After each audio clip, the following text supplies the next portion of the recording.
राजा जी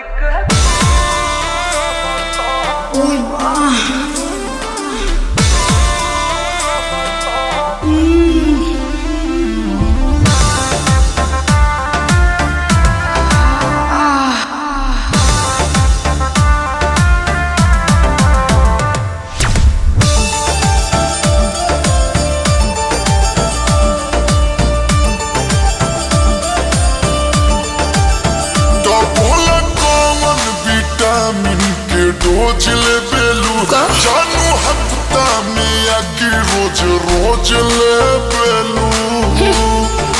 हे जा बोलो तो बोला कौन विटामिन के डोज ले बेलू जानू हफ्ता में आके रोज रोज ले बेलू भैलू पियावा के घरे जाके गो राजा जी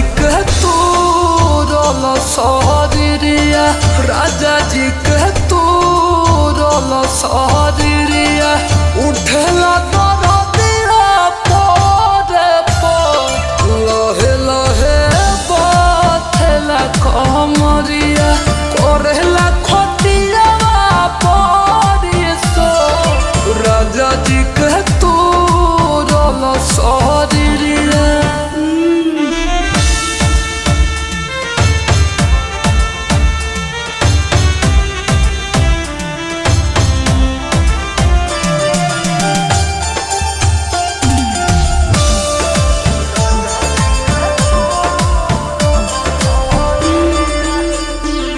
हर नई हर में जान बड़ी न खड़ा रहे हमर सोने जवानी तहर खड़ा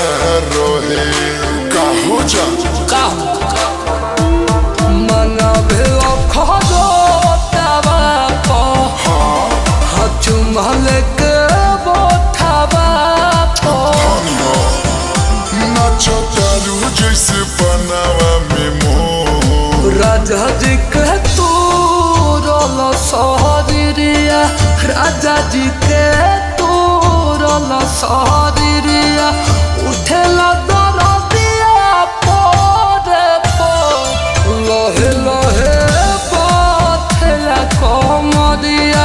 करेला खटिया परिसो राजा जी के तू रोल सहरिया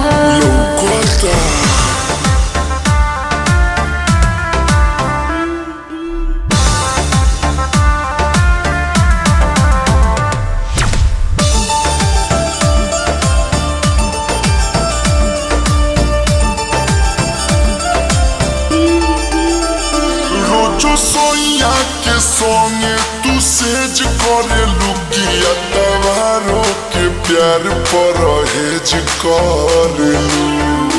खुल के बोला सुनो जवन हमारा पियावा से राजा हिम्मत किया